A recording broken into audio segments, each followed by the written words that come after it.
Bismillahir Rahmanir Rahim. Bismillah.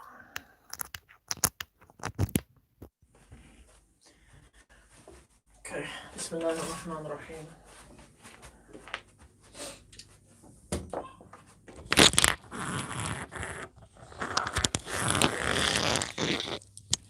Bismillah. Bismillahir Rahmanir Rahim. Bismillah. Okay, Assalamu alaikum everybody. You should be able to hear me. Assalamu alaikum. Please give me a thumbs up, whoever's here. Just let me know you can or cannot hear me. That'd be really useful, inshallah. Bismillah ar-Rahman ar-Rahim.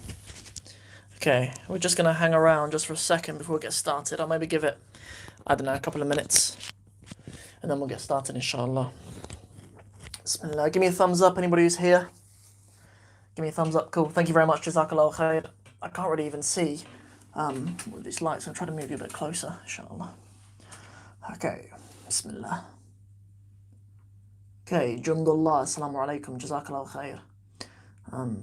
Cool. Got 7 of you here. The rest of you guys say assalamu alaikum to me or something at least.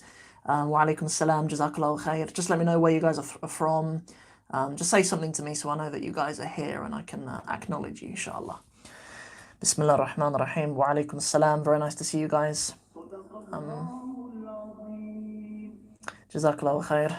Okay, assalamu alaikum.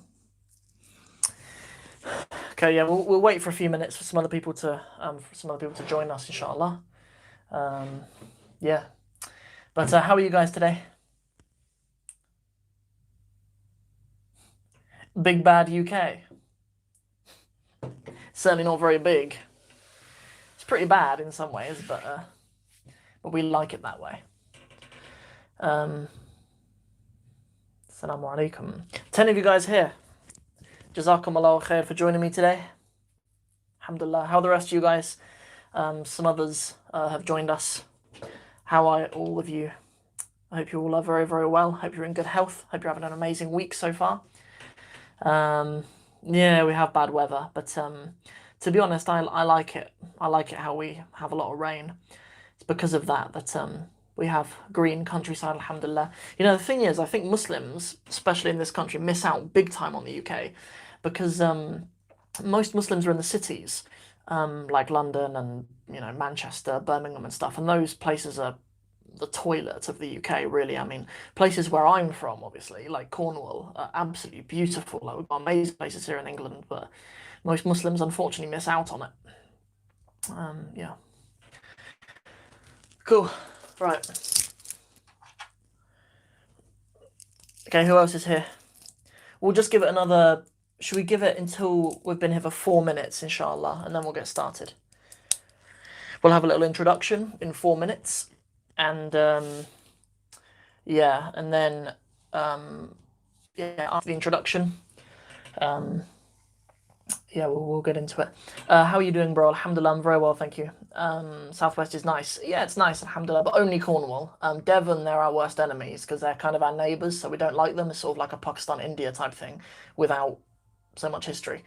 Yeah, they're our neighbours and we don't like them. So yeah. And the only thing that's bad about Cornwall is you have to drive through Devon to get to it. That's the only problem. If I ever can, I'll always fly over Devon, so I don't have to smell it. No offence to you guys in Devon. We always have animosity to Devon, you know. I always hear people say, oh, you know, I love Cornwall. You know, I've been on holiday loads of times. Do you know Torquay? Or somewhere that's not even in Cornwall. They refer to places that are further up the country, like Devon and Somerset and stuff. I've even heard people accuse us of not having invented the pasty, and they say it's actually from Devon, which is mental. Wa alaikum assalam. Wa alaikum assalam. Jazakumullah khair. We're just having a little chat the moment before we get started. We get to know each other a little bit.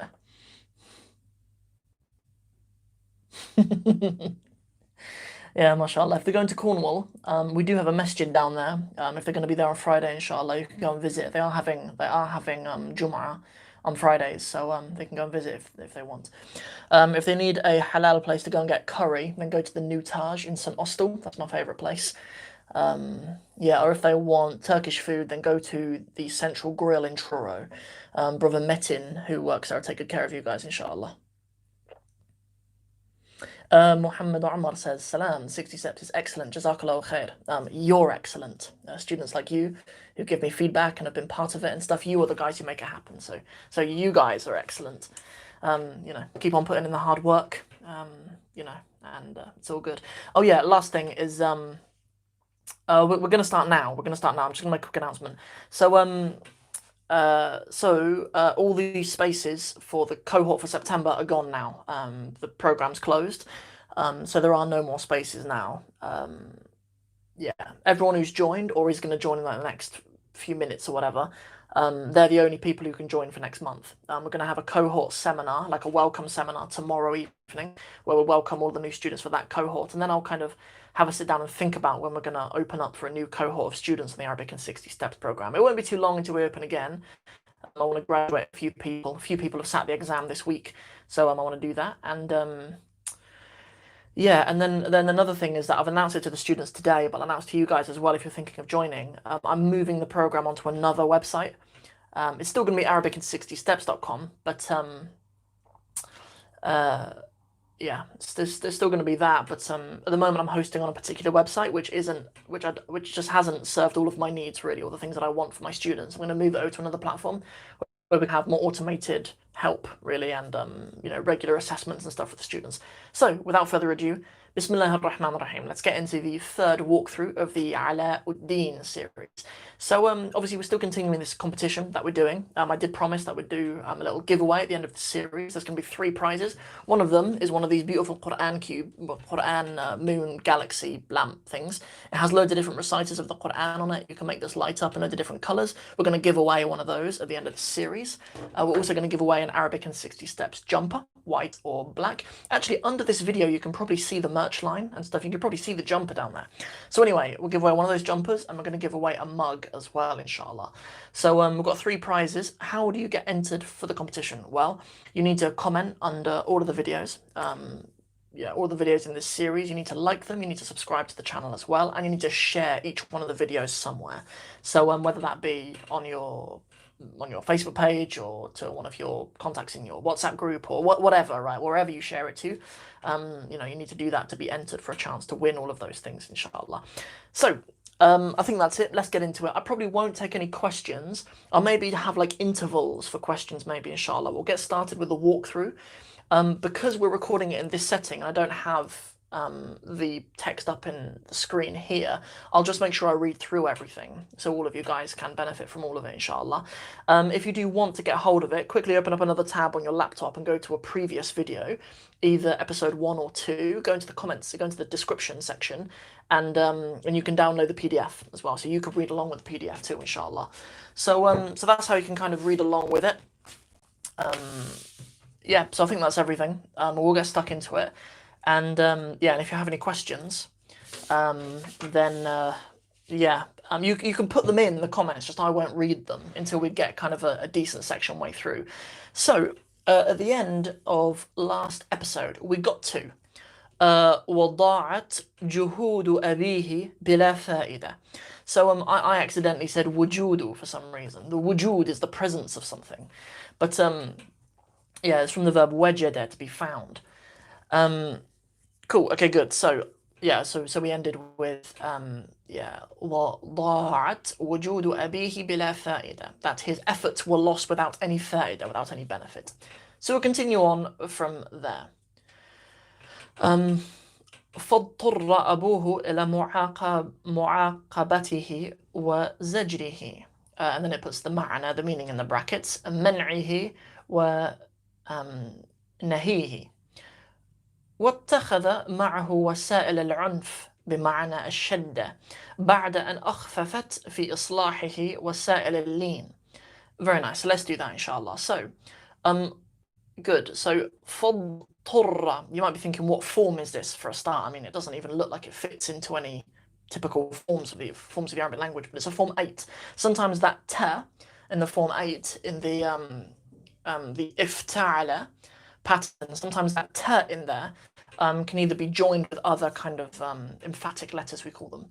But yeah, so فَاضْطُرَّ, I mean, just the term فَاضْطُرَّ, it means to be forced to do something. But it's not only that. Okay, so we're saying فَاضْطُرَّ أَبُوهُ إِلَى. So فَاضْطُرَّ إِلَى means something in particular. It means that he had to do something. Who did? أبوه. How do we know this is the subject? For a start, we had this question come up on the Arabic in 60 Steps program this week. Why do we sometimes see abu or aba or abi? So ab is from the asma al-khamsa, these five nouns, which they express their case with a long vowel. Obviously, so abi is the majroor, aba is the mansub, and abu is the marfu'. Hence why you might hear in sometimes like classical, musalsalat that you watch on TV and stuff, especially like the Umar series, you might hear people say like, Ya Aba Bakr, for example, to say Abu Bakr. It has to be Aba in that case, because it's the mudaf. Ya Aba Bakr, to say, oh Abu Bakr, but it has to be Aba in that case. Or, if someone was going to refer to me with my kunya, my eldest son is called Yusuf, they'd say, Ya Aba Yusuf. So return to the text. So, فاضطر أبوه إلى معاقبته. Good, so he had to, right? So his father had to punish him. The mu'aqabatun, a mu'aqaba is pretty much the same meaning as an iqab, really. Yeah, it means a punishment. He had to punish him. What? Zajrihi. Zajrihi is a word that I don't really like it. You just don't really see it a lot. It doesn't translate well. It really just means like rebuked him. His rebuking of him and his punishing him. And then the author kind of puts in brackets, man'ihi, his, to mana'a something, it means that something's not allowed, right? I gave the example in the previous lesson, I think, of mamnu' tadkhin. If you might see that on signs somewhere in public places in the Arab world, it means the mamnu' means it's forbidden, it's not permitted. At-tadkhin, the smoking. So smoking is not allowed in this particular area. But mamnu', you might think, I've had a lot of students kind of say to me, especially Muslims, they'll say, well, doesn't haram mean that it's not permitted? Haram has a specifically religious connotation with it. I mean, just the root letters in that, it kind of has a religious connotation with it, with something being religious. So mamnu' is kind of a secular term for haram, as is masmuh, something's permitted, masmuh, a kind of secular term for halal. Very good. So his father was forced to punish him, basically. His father was forced to punish him. وَاتَّخَذَ مَعَهُ وَسَائِلِ الْعُنْفِ. وَاتَّخَذَ. So اتَّخَذَ is a form 8 verb where the ta is joined, right? It's a form 8 verb, but it's actually from أخذ. So أخذ means to take, but in this case it's taking with him a certain strategy or a certain wasa'il. Wasa'il means the means of doing something or a way of doing something. The term وسائل الإعلام الاجتماعي, وسائل الإعلان الاجتماعي, I think, means social media. Yeah, so the means of doing something, the medium of doing something is the wasa'il. So what kind of wasa'il did his father have to take with him? He had to take a wasa'il of al-unf. For those of you who are doing the Arabic in 60 Steps program, we have a newspaper article that we read at the end of the program about al-unf, and it means violence. Yeah, it means violence. And the author kind of puts in brackets afterwards, ashidda.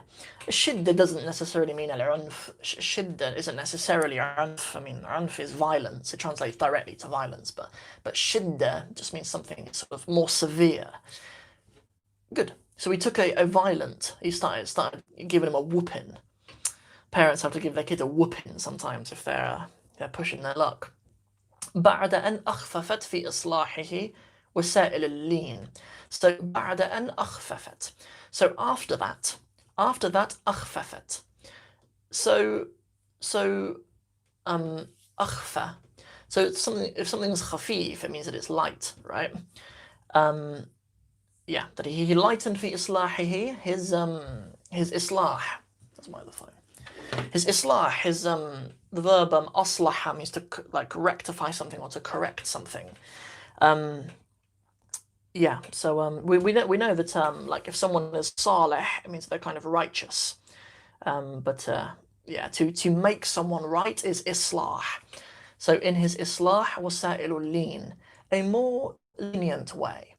Some of you might have come across the term lean before. Yeah, some of you might have come across that before when you're learning about Arabic letters. You come across harf lean and harf med. And med are kind of extended letters, and lean are the kind of softer letters. Yeah, he took a softer way with him. ولكن علاء الدين. Thank you very much for corrected me in a previous video.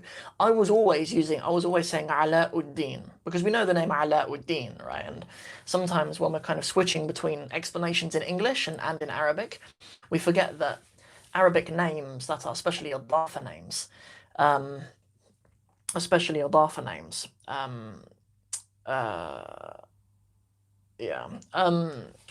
what is it? So especially Idafa names, the mudaf will the mudaf will take a different haraka basically. So it's a different case. So there was just a quick question that I thought was important.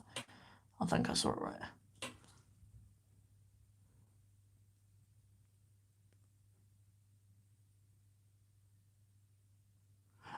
ليس أخففت بل أخفقت. Oh, it is, isn't it?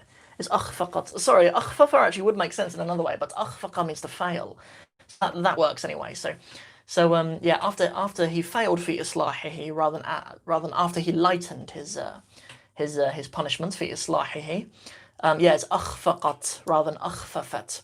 To أخفف something can mean to make something lighter or softer, but أخفق means to fail. Jazakallahu khair for pointing that out.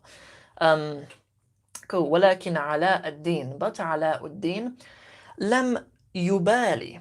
Well, it doesn't actually لم يبالي, or it might be actually يبالي, يبالي. Yeah, it is يبالي. It would normally be يبالي, but because it's a fi'l majzoom, it's being squeezed, and that long ya on the end is becoming kasra. لم يبالي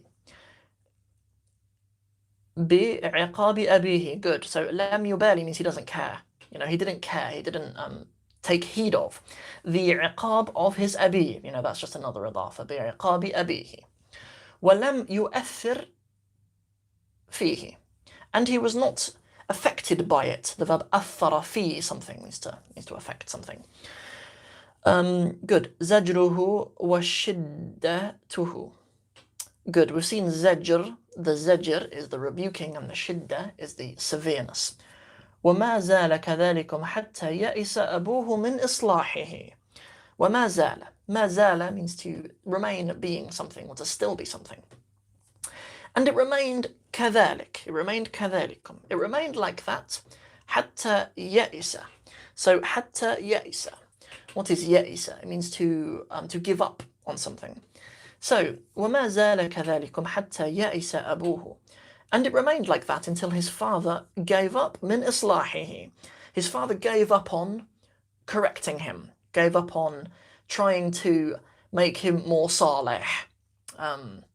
Should we pause there? I was thinking, because we're doing this video live, we can maybe read into the whole end of the next faqirah, to the whole of the next paragraph. But we can pause there, inshallah, if you want to, and we can talk through anything that I mentioned. But I think it'd be nice because there's a nice little bait of poetry at the bottom that we read down to. So I thought it'd be nice for us to read all the way down to that one, inshallah. So, good. Okay, ask some questions, inshallah. I'll have a look at it, and if I can get to them. Yes, good, jazakallah khair. Last week we stopped at bila fa'ida, without a benefit. And yeah, jazakallah khair, I believe that's faris. I can't see very well because I've got lights on glaring at me. But yeah, jazakallah khair. ليس أخففت بل أخفقت. نعم صدقت يا أخي. You spoke the truth, يا أخي. Good. We'll give it a couple of minutes to see if you guys have any questions, inshallah. If not, I'll move on rapidly, inshallah. I'll move on بسرعة. Especially for the guys on the podcast who are going to be listening to this afterwards as well. We don't want to long it out for them. But if you have any questions at all, we'll give it another 10 seconds, inshallah, in case you guys have any questions. And I'm going to pour myself some coffee.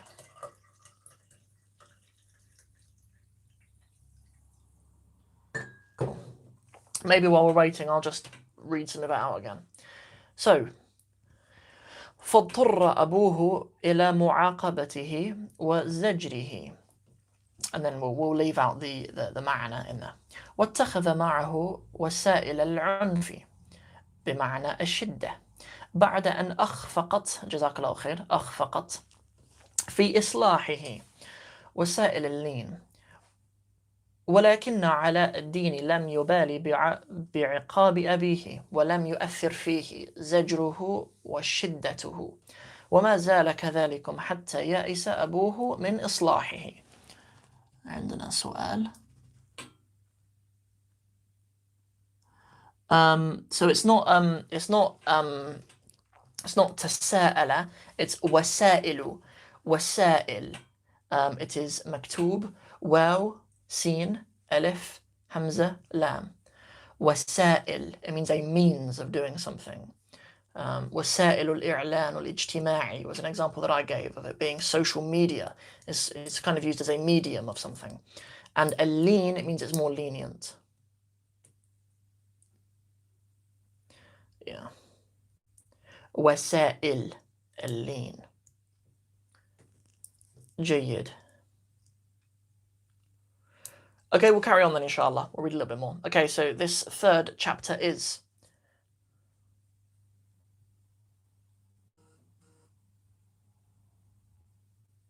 oh,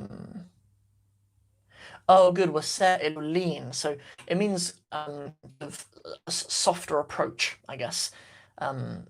Yeah, to have a softer approach with your children.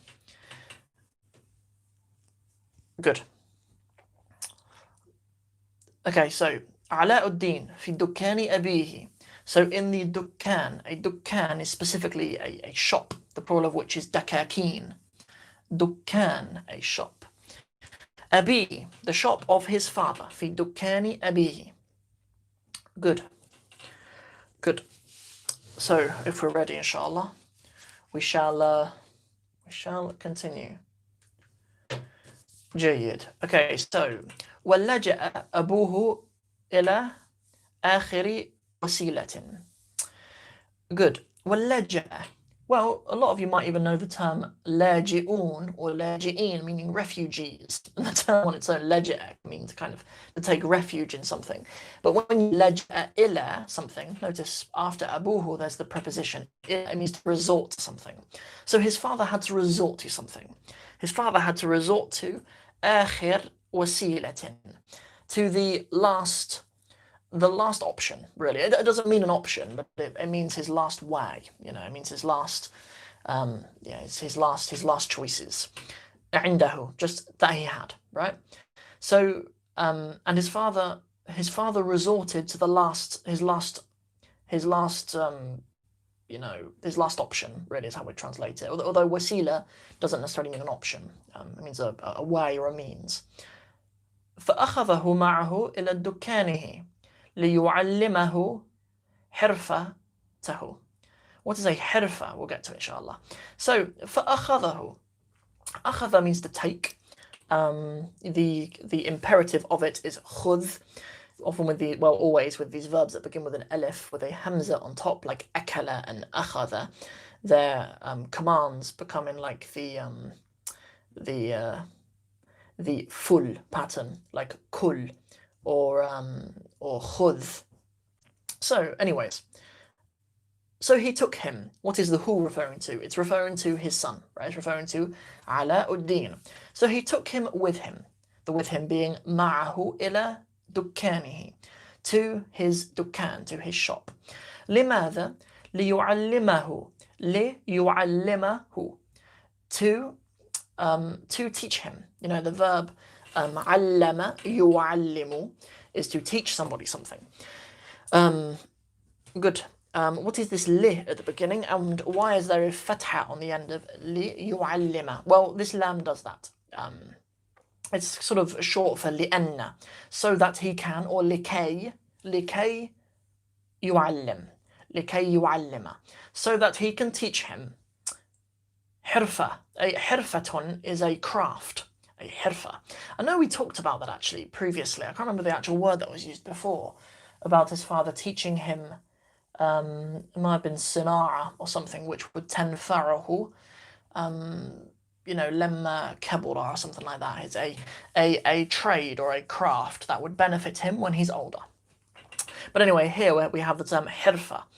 My dyslexic brain would try to read that harf, but because we're more familiar with that term. But a hirfa, alhamdulillah, we have the harakat in here, so it's nice and easy to read. So to teach him hirfatahu, teach him his craft. His craft is that he is a khayyat, that he is a tailor.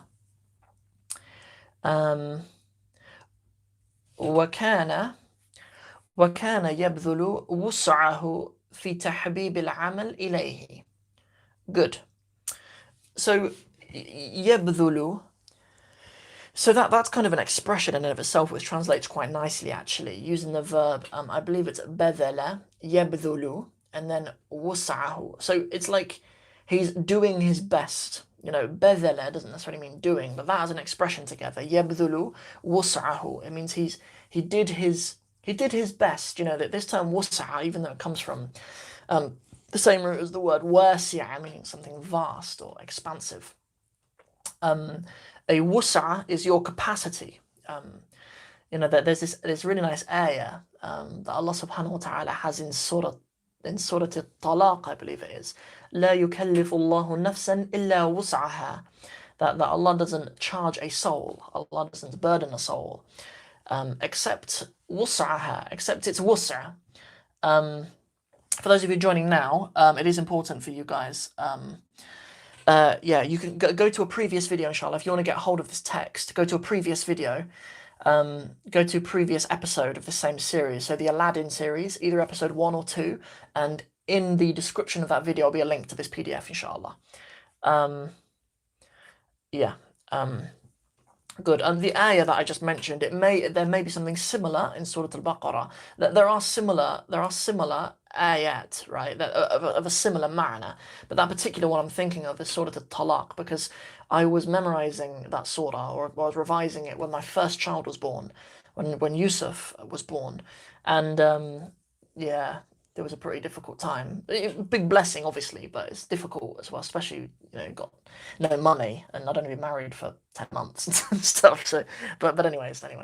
So we'll continue, inshallah. But anyway, so that expression we're talking about, يَبْذُلُ وُسْعَهُ, that he tried his best in what? فِي تَحْبِيبِ الْعَمَلِ إِلَيْهِ. So فِي تَحْبِيب, he was trying his best in the tahbib. The tahbib, we know this term hub, right? Hub meaning love. But if the verb ahabba is to love somebody, what about habbaba? And the masdar of habbaba would be tahbib. So to instill love for something in him, right?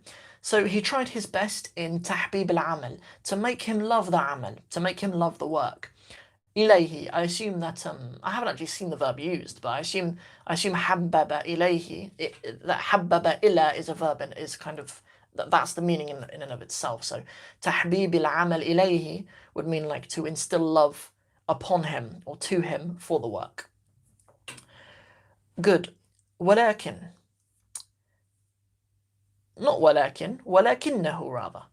ولكنه ما إن يتركه في دكانه. ولكنه, but he, ما إن. So ما in and of itself is just something that's worth, for you guys who have got the PDF you've printed out in front of you, just highlight that and just give it a meaning. It means as soon as he did something, or once he did something. So once يتركه في دكانه, once he left him in his shop, maybe he went out to go and get supplies or whatever. Once he left him in his shop, this next thing happened. قليلا من الزمن, a little bit of time. Once he left him in the shop, قليلا من الزمن, حتى يرهب منه. So until he يهرب. Did I say يرهب? يهرب it is, because it's from the same. We'll talk about its root in a second, actually. So the verb haraba, yahrubu, is to escape from somewhere. So until he escaped, he got out. He would just leave, right? Like his dad would. Yatrukuhu fi dukanihi qalilan min az-zaman. He'd leave him in his shop for a little bit of zaman, a little bit of time, and he'd escape. He'd just run off. ويقضي بقية يومه في اللهو واللعب مع أصحابه. Very good. So he would spend يقضي. We've talked about this verb before. قضى يقضي, meaning to spend, but not to spend money, rather to spend time. بقية. بقية means the rest or the remaining. Going to give you a little cool little etymology fact here. I love etymology. So the بقية, we've talked about the verb بقية, يبقى, meaning for something to stay or to remain. So it's saying he spent the remaining, the بقية. But you know, have any of you guys ever been to Spain, by the way? There's a really famous Spanish food, paella, right? And I've read that it comes from the term baqilla. Paella, baqilla. It would make sense they wouldn't have the car because Spanish doesn't have a calf in it. So like, if we replace it just for the purpose of this explanation with like the way the Egyptians say the calf, which is an they'd say paella. You can say how paella would turn to paella. Do you see what I mean? Obviously, Spanish has a P as well, and Arabic doesn't, so that you can see how that B could become a P. So baqiyya to paella, because I think paella traditionally was made with leftovers of food, right? Like leftover seafood and rice and whatever. Now it isn't. Like now it's like a traditional food that people purpose make for them all the time, right? You get it in any restaurant, you know. Well, not any restaurant in Spain, as you know, they have other kinds of restaurants in Spain, obviously, but like any Spanish restaurant, you get paella, and it's not made of the leftovers, I promise you. Yeah, but I think that's its origins, and that's kind of where the word comes from. It actually comes from this word, baqiyya, baqiyya, which is from the verb baqiya. Good. ويقضي بقية, and he spent the remaining of يومه, of his day, في اللهو. اللهو is just frivolousness, you know, just wasting their time. واللعب, and playing مع أصحابه, with his friends. We heard the author previously had used مع أشباهه, I think, with his contemporaries, or with those who are like him. Good. مع أصحابه. So yeah, whenever his father would just leave him in the shop to go and do something, he would escape and go and spend the rest of the day with his friends. Good. Okay, we're coming to the end now. So فعلم أبوه أن ولده لن يصلحه ويربيه إلا الزمن وحده.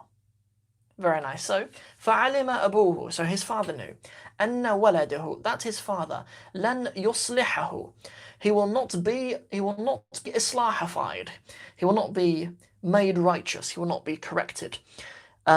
ويربيه, he will not be raised. The verb ربى يربي means to raise someone. You know, it's the term tarbiyah comes from that same root as well. Like tarbiyah means like your upbringing, I guess, but it can be by teachers as well. It might not just be by your parents who do your tarbiyah, but it means kind of your upbringing. So not necessarily like education and academic stuff, but to do with your akhlaq, to do with your khuluq, to do with your etiquette. إلا الزمن وحده.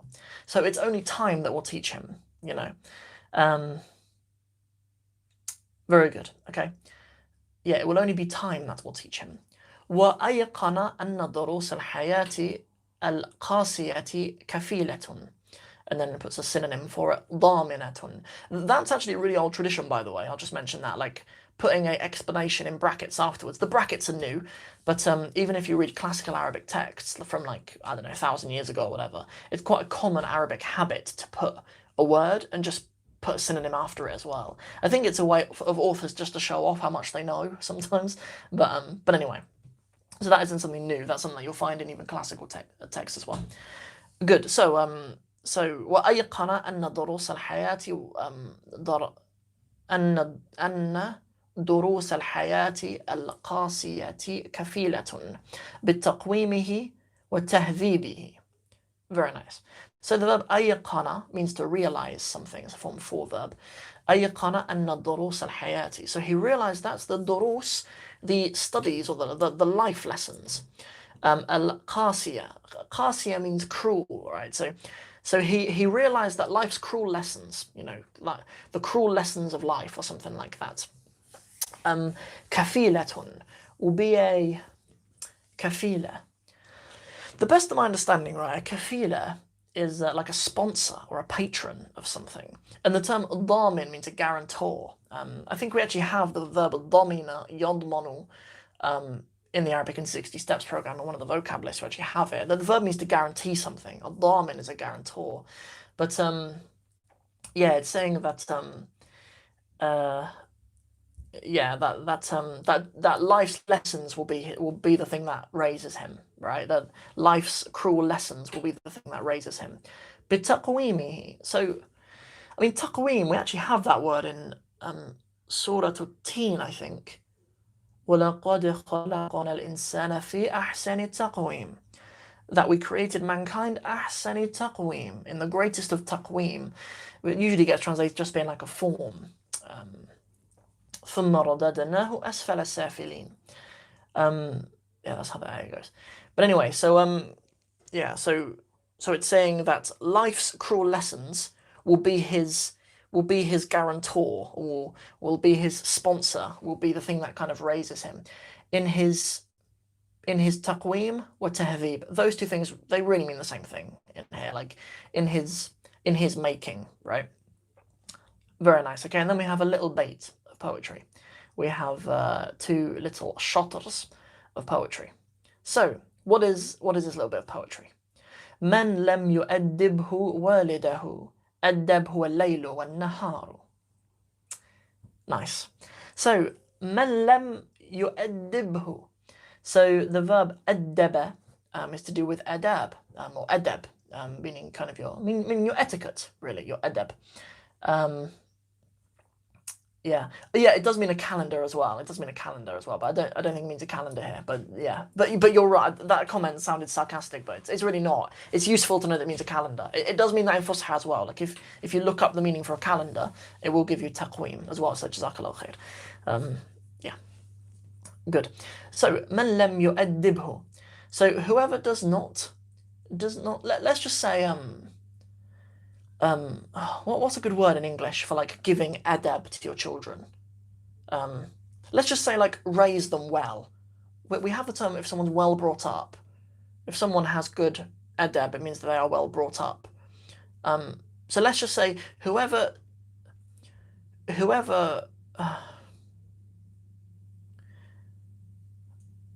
and also it's not walidahu, it's walidahu, so it's the walidani it's talking about. But there's hadf noon, you're taking the noon off the end because of the hu on the end.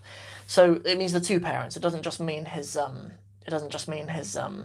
let's use nurturing for this actually. Jazakallahu khair for that suggestion, inshallah. So whoever is not nurtured by his two parents, day and night will nurture him. Or whoever isn't raised by his parents, the night and day will raise him. But by meaning the turning of the night and day will raise him, like time will raise him. Yeah, so whoever's parents do not raise their child properly, it will be the responsibility of time to raise them. I mean, that's some neglect going on there if you're leaving your children's adab up to al-laylu wal-naharu. Good. So, yeah, we see the verb addaba used there, and al-laylu. Al-layl just means the night. Sometimes you see al-layla with a ta madbuta, and if it's a name, I've taught girls called Layla before. Usually the name is written with an alif maqsura. And nahar means the day, but it doesn't mean a day as in yawm, because a yawm means a day, like a 24-hour day. But an-nahar means the daytime. Yes.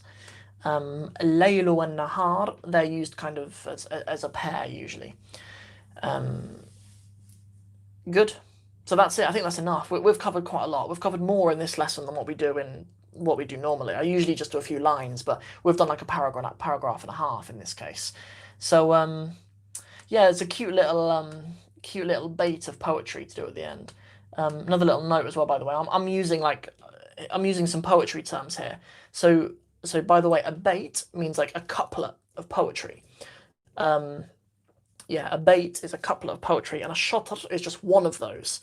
Yeah, it's just one of them, right? So you have two shatrs. You have shatrani in one bait, and the plural isn't buyut, by the way. If you use the word baytun to mean a house, the plural is buyut. But if you're using that plural to mean verses of poetry, it's abiyat. Good. Yeah, good. So that's everything. We'll open up to questions, inshallah. Initially, try to keep questions to do with this text, and then if you want to move on to anything else, you want to ask me about anything else at all, then please feel free to do so, inshallah. So yeah, let me bring you guys in a little bit. I can't actually move you closer. You're close enough, inshallah, for me to see. You might be able to hear my son, by the way, outside. Yeah.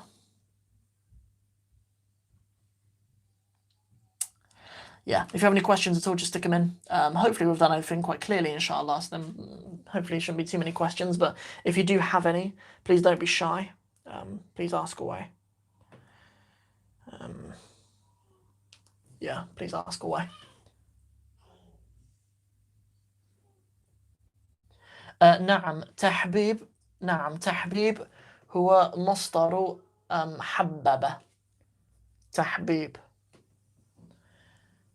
بارك الله فيك.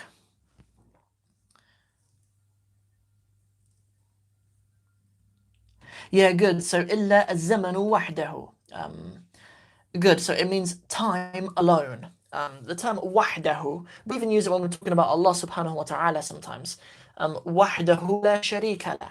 So him alone, لا شريك له, that there is no partner with him. So yeah, إلا except الزمن, time, the concept of time. الزمن وحده, except time alone. Is that clear? Hopefully that's clear, inshallah.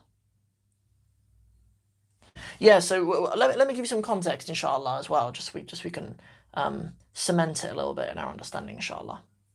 So let me try to find it again.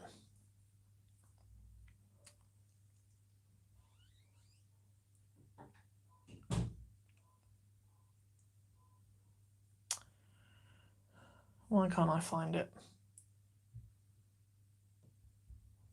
Okay, good. So okay, so it says لن يصلحه ويربيه. So yeah, this is saying like nothing will make him right, يصلحه, or nurture him or raise him, يربيه, إلا except الزمن وحده, except time alone. Or in other words, time alone will raise him. Time alone will correct him, you know. It's a little bit like, I don't know, in English we say things like, he'll learn from his mistakes.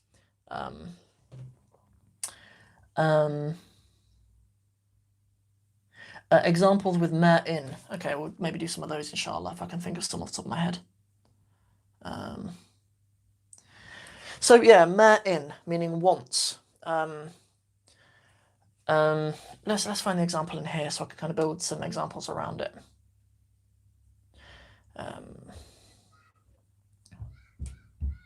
Okay, so the example that we have here is ما إن يتركه في دكانه.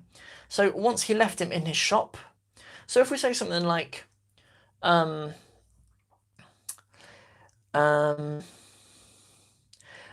إن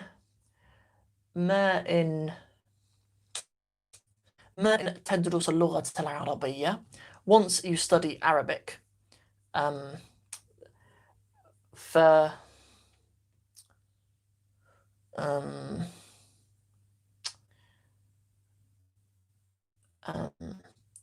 فانتهز فرصة لتقرأ العربية, or something like that. So once you learn Arabic, you'll be able to take the opportunity to read the Qur'an, or something like that. Yeah, that's an example just off the top of my head. It's not a common expression though. Ma in. Yeah, that's the first time it's used in this text as well. Yeah.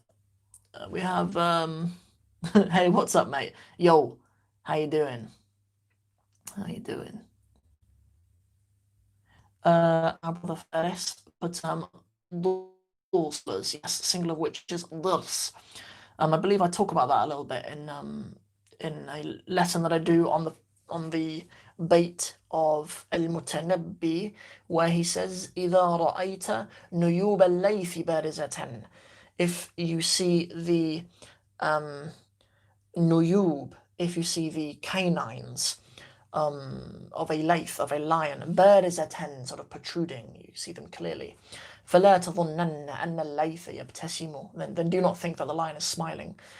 In that lesson, I think I actually broke down the different kinds of teeth in it, because النيوب are canines. The way I remember that is it's also used for tusks with elephants. Nuyub, so with that knowledge, kind of makes sense they'd be canines.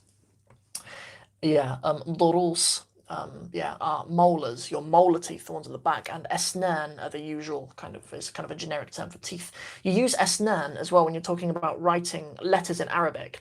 Like, you know how like the letter sin and the letter sheen? In Arabic, you describe that as having 3 teeth. Yeah, yeah, or some words like the word selsabil. It has a lot of teeth in it because there's 2 scenes in it.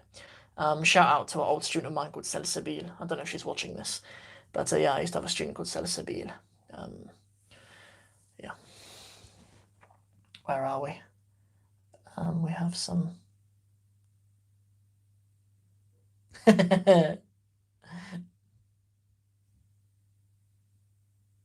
Oh, good. Okay, so I was laughing at a comment about wearing the merch in America, but Faris has a good question. So, ما الفرق بين الضروس والدروس? Very nice question. So, durus with a dad is the molar teeth, but durus with a dal is the plural of dars. A dars is a lesson. Durus are lessons. So, or even studies. Even studies it can be. دروس الإسلامية. Yeah, or دروس الإسلامي. دروس الإسلام would be the إضافة, Islamic studies. الدروس الإسلامية, I think sounds nice. الدروس الإسلامية, Islamic studies. Yeah, so it's the plural of dars, that's the difference. Good, yeah. Yeah, the merch is nice, isn't it? Our designer, the sister who's our designer, she's from Hijr Designs. She's done some amazing work for us, mashallah. Yeah, the books look really nice, and I rushed actually to set up this live. I don't even have my Arabic in 60 Steps mug even. Such a sellout. I have an IKEA one. It'll never do, will it? Yeah, in the last 2 videos I'm wearing my black one because I actually wear it. Like, unfortunately, I'm a large now. Imagine that. Sam's a big boy. Yeah, or a large now. It's all got a bit personal all of a sudden. Now I feel self-conscious and feel like I'm justifying myself. I'm going to start justifying myself about why I wear a large, even though I'm only 5 foot something. Do you know what annoys me? Actually, this is the wrong audience for that, actually. If I was, yeah.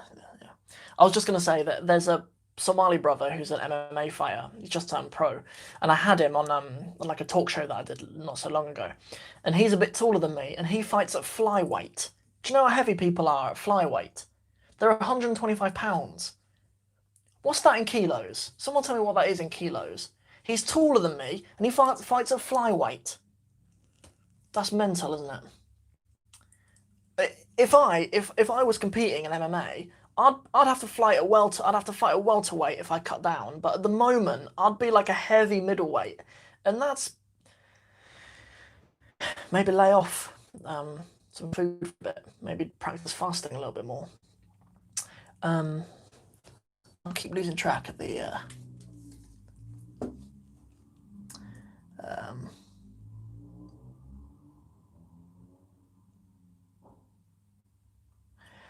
Good. Yeah, the live was good, alhamdulillah. Yeah, I think it went well, alhamdulillah. But we're still doing it if you have any more questions, inshallah. I'm probably still just going to long this out until the hour. I'll probably just hang out with you guys if you have any questions at all, then go ahead. Yes, 501 Arabic verbs. Yeah, I do suggest that, actually. I think it's good for you to have.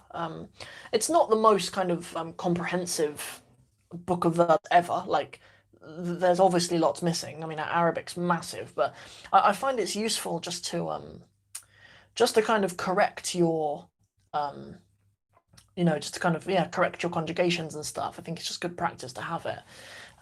Yeah, so I do recommend it.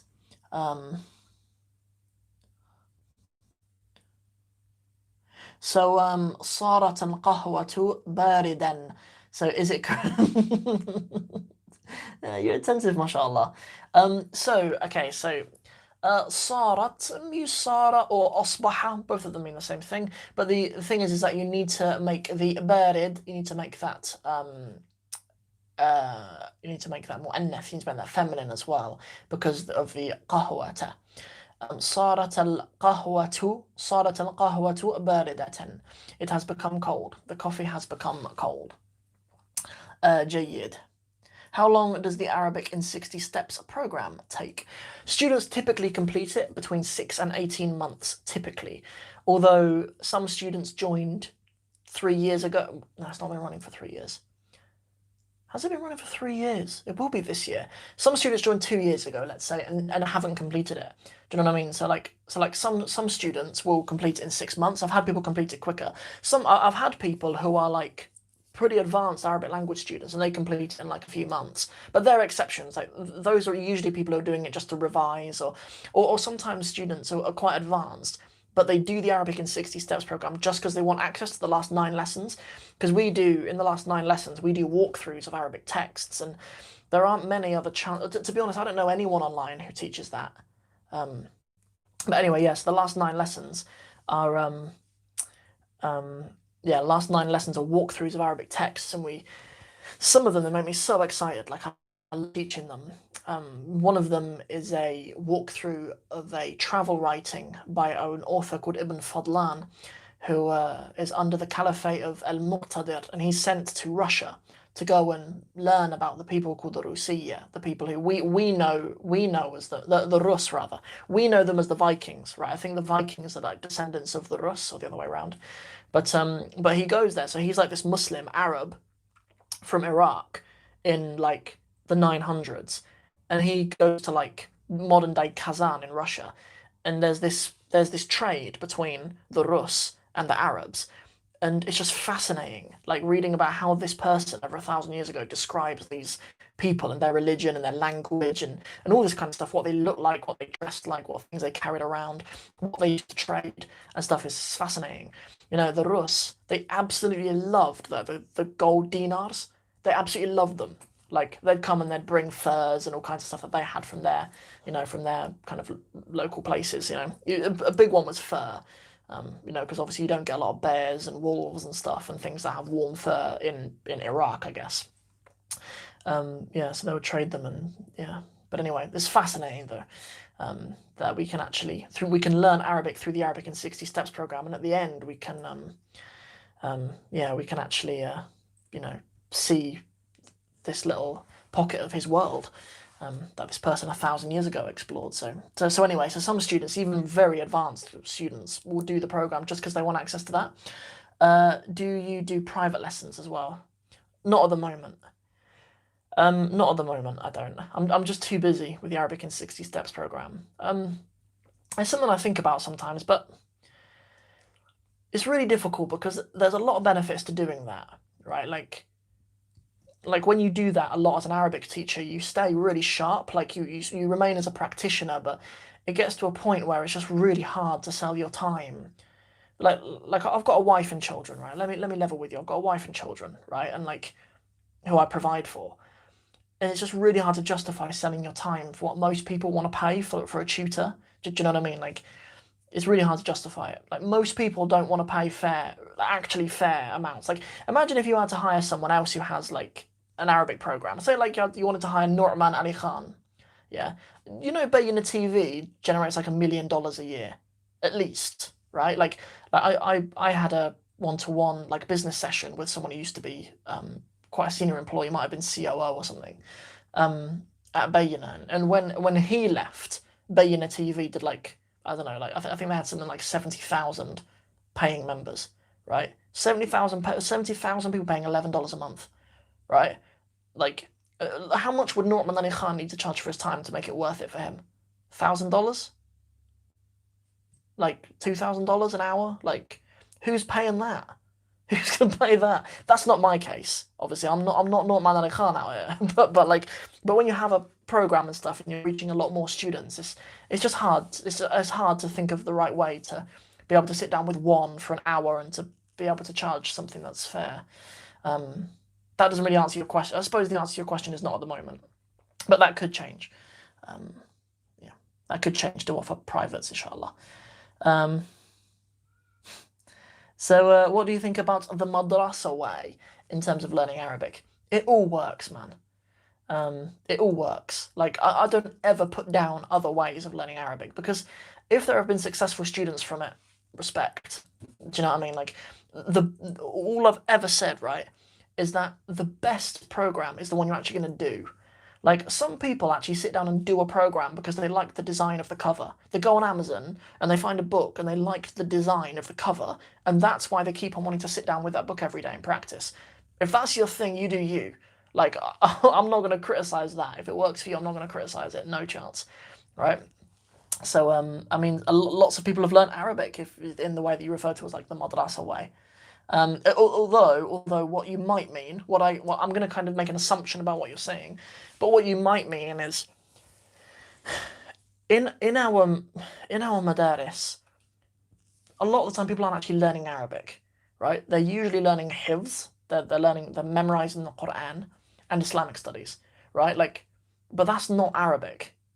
Do you know what I mean? Like, that isn't a great way to learn Arabic, right? But if there's if a madrasa is teaching Arabic, it's probably going to be through the Medina books, right? Like, more kind of traditional institutions tend to teach through the Medina books or the gateway to Arabic books.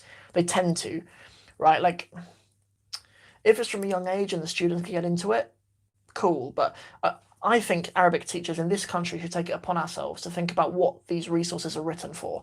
Like, the Medina books were not written to teach children in the UK. They weren't written for that. Like, they were written to teach already very motivated students of Islamic knowledge in a Arabic speaking environment with students from a lot of different countries, right? So the Medina books typically won't use English as the medium for teaching, right? Like, the first lessons start out using things like, you know, هذا قلم, هذا بيت, هذا. You can use things in the classroom to demonstrate it. That's what it's for, and it works for them. Like, you know, it's no secret that the Islamic University of Medina produces phenomenal Arabic speakers. Like, obviously, do you know what I mean? So it works, but I think sometimes we hurt our young students a bit too much by applying the wrong curriculum for the wrong place, maybe. For children and stuff in our madrasa, those are just some loose comments that I would make on that. So yeah, comment from Muhammad Omar. The 60 Steps program is very good, honestly. Jazakallah khair. I appreciate that so much. Practice is the key. I started reading subtitles a lot and practice with a lot of text. It needs dedication for sure. Yeah, it does, for sure, 100%. Yeah. You're saying it depends on the person. Yes, everything depends on the person. Everything does. Do you know what I mean? And it also depends how you're learning, right? Like, something that I've really taken upon myself with the Arabic in 60 Steps program is to make it appropriate for adult Westerners. Adult Westerners being the key, right? And my analytics show me that most of my students are from the USA and Canada as well. I know that you guys, in your education system in the USA and Canada, you learn grammar at school. Learning grammar at school is quite new for us here in the UK. Like, I didn't know what a noun or an adjective was until I learned other languages when I was like 18. That's not the case for you guys in the USA and Canada. I know, like, in the USA, you guys like grammar. Do you know what I mean? Like, you guys have probably learned grammar from a young age, you know. So because I know that, I don't mind being a bit grammar heavy in it, because it's appropriate for Westerner adults who are Muslims usually, right? So, like, I've written my curriculum for that. You know, like the Arabic in 60 Steps program might not be that appropriate to teach to, you know, 4-year-old kids in an Arabic school for, like, I don't know, Moroccan community Arabic school. Do you know what I mean? Like, here in the UK, I don't know if you guys in the USA and Canada and stuff have these as well, but sometimes, like, Arab communities have their own schools. Like, maybe they go to an Arabic language speaking school on the weekends and stuff. It probably wouldn't be appropriate for that, right? Because it's written for adult Muslim, you know, adult Muslims living in the West, typically, who are consuming online, right? So, you know, so the video delivery format and the audio formats and stuff, and, you know, how we kind of mix up the different mediums of actually delivering the lesson content and stuff, that's all for that purpose. So, so yeah, it does depend on the person, you know, but also who that person is in terms of, like, where they're from, stuff like that. Can I read classical texts after completing this program? You can read lots of classical texts, yes. I wouldn't want to make the promise that you can read all of them because I can't read all of them. And also it's really hard to, with something with so many variables like a language, like Arabic with like tens of thousands of words in the active vocabulary, it's with when you have things that have that many variables, it's really hard to promise performance of the students. Like something really commonly the students ask me is like, will I be a fluent speaker after I finish the program? And I think that's a little bit like, it's a little bit like me going to my jiu-jitsu dojo and saying to my teacher, will I always be safe if I learn this? Like if you learn self-defense martial art and you say, will I always be safe? They can't promise that because there's too many variables. Like, you know, and also because you can perform in the dojo, it doesn't necessarily mean you can perform on road. Do you know what I mean? If something happens to you, so like, you know, and it's the same with Arabic. Do you know what I mean? Like, I wouldn't want to say to students, "Yeah, you'll be fluent. Don't you worry about that." And then students to graduate and then have a conversation with you know, Ragil Misri, and he's speaking, you know, Egyptian lehge, and he says to you, you know, "ازيك, أخبارك إيه?" And you don't quite know how to respond to it because you wouldn't. I can't promise that you'd be fluent, but um, um, so that's my answer. Sorry. Wa alaikum assalam. What is keeping you busy these days, brother? I don't know if that's a charged question. Um, does Akhi, are you implying in the question I should be doing something else? I don't know if that's I don't know if it's a charged question. I don't know. Like I'd know if you were with me, Akhi, because you know, because I'd be able to see you and stuff. But just to answer the question, what's keeping me busy? My wife and my children keep me very busy. My eldest Yusuf is 4, and like, we're trying to get him into school, inshallah. And then my youngest Yunus is 1, so they're keeping me very busy. I'm trying to improve myself all the time. That's something that I've always thought about. Like although like I'm an Arabic teacher and I love the craft of it and actually, you know, putting in the time with my students, I feel like I'm quite entrepreneurial. You know, I want to better myself, and so I'm reading every day. I take cold showers every day. That's a thing I've been doing for quite a while now. Try to eat better and work out more. As stated earlier in this video, a bit of a fatty now. I don't know if I'm a fatty or if I'm just thickly set. Some people are just thick. Like if you see my big brother, those who follow me on Instagram, you might have seen my big brother. He's a thick boy. You know, I mean, our family were just heavy boys. No, it didn't come out that way, actually. It didn't come out. I'm just being self-conscious, I suppose, maybe. Maybe I've got a guilty conscience. There's something I should be doing. But yeah, it didn't come out wrong. You know, but anyways. So that, you know, thinking about how to better the Arabic in 60 Steps program. At the moment, we're kind of restricted. Like, I love jiu-jitsu, but I can't train really because we can't spar and stuff at the moment. Yeah, so a lot of things are on hold at the moment, but between my family, Arabic in 60 Steps program, and then just other ways of trying to better myself. At the moment, these are the books I'm reading. With my reading, I like to have a weekday book, something to kind of improve myself, something around business or something around mindset or something like that. Something that's like I'm actually improving. So this one, Psycho-Cybernetics, is what I'm reading at the moment. It's about mindset. That's my weekday book, and then my weekend book is Sapiens. Yeah, this is a really highly recommended book. Some of it I really disagree with some of the nonsense in it, but I'm reading Sapiens on the weekends. It kind of reads like it reads like a fiction book, like a novel, and so it reads nicely. But I like reading about humans. Generally, I find us a very fascinating creation.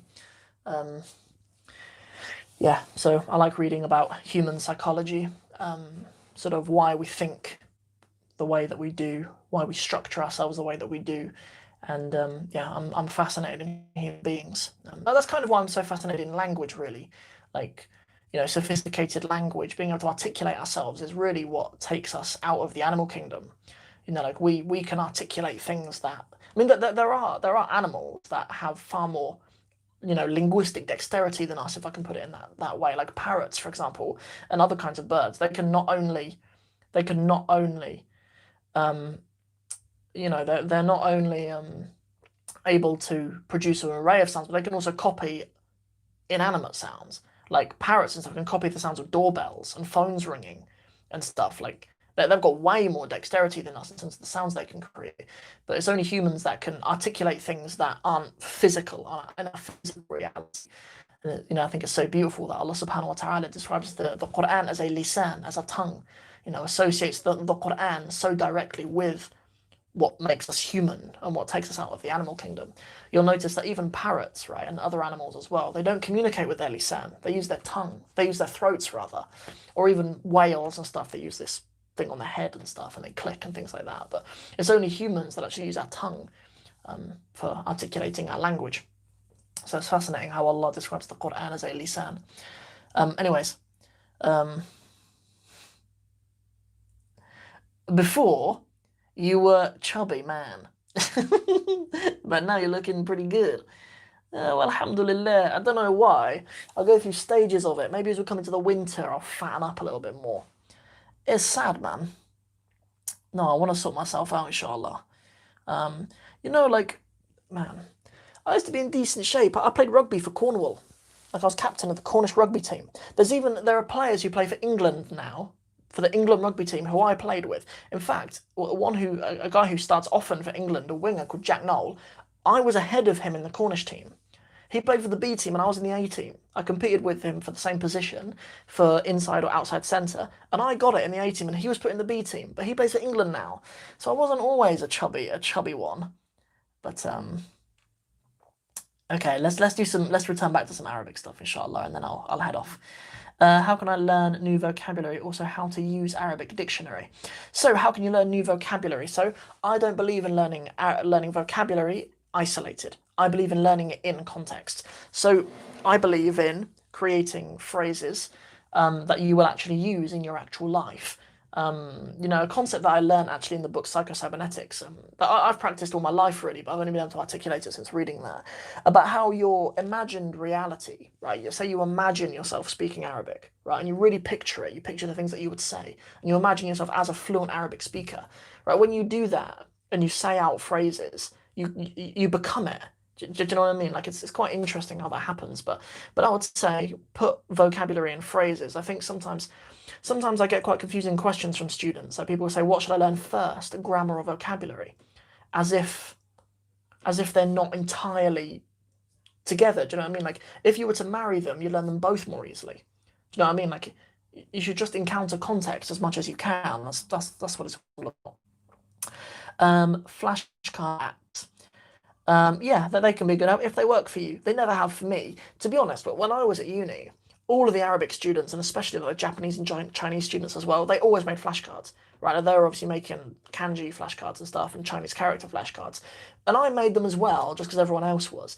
But I realized that the thing that helped me the most was just making them, like writing the words out. And then, like, I used to, like, I was too cheap to buy already cut flashcards, so I used to just get big bits of paper that I had and I'd rip them, I'd fold them and rip them. And I just found that process of having the vocab list in front of me, then writing them out in different colours, that actually making the flashcards was more beneficial than even using them. So that's why like the digital flashcards, things like Memrise or whatever, they don't really help me personally. Um, yeah, yeah. So that's my personal opinion. Why was learning Arabic lost in our schools? I don't know when I don't know when we ever had Arabic in our schools. Do you mean like in Muslim majority schools or what?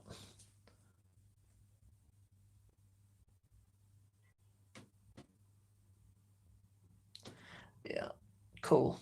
Yeah, I don't know if we ever did have it in our schools. I'm not sure.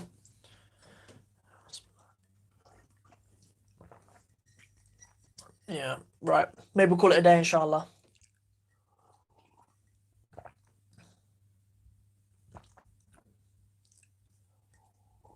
Mm. Well, I don't know. It is certainly true that the Arabic language had more status among the Muslims in the past than it does now. Um, we had non-Arabs learning Arabic to a higher level than Arabs in the past, like Albani is recent. Um, yeah, so um, who all learned Arabic and wrote books in Arabic and stuff. And obviously, Imam Bukhari was from Bukhara, obviously, which isn't an Arab place. Yeah, that's obviously the case. I don't know. Do you know what I mean? Like, I don't know. Like, it seems a very kind of lefty and very kind of Muslim narrative to say that it's like a as kind of a non-Muslim conspiracy. But if you look at the Muslim majority countries who used to use the Arabic script, like Turkey, for example, like Turkey used to have the Arabic script, and it used to have loads of Arabic words in it, and then there was like a systematic process of secularizing the language, of removing that and replacing the Arabic script. And maybe that's the case for other languages as well. There's kind of a systematic top-down approach to de-Arabize languages of the Muslims in the education systems and stuff. Let's call it a day, inshallah, because I've been here for an hour and 10 minutes, and I should go. Okay, let's just do this last one because it's quite a good question. What does the Arabic name Sultan mean? Well, so Sultan, really, its meaning is about having control over someone, really.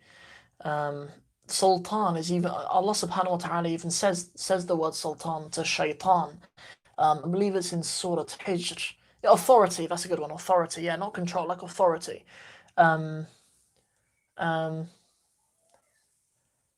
ليس لك عليهم سلطان إلا من اتبعك من something. Look it up in Surah, I believe it's Surah Al-Hijr.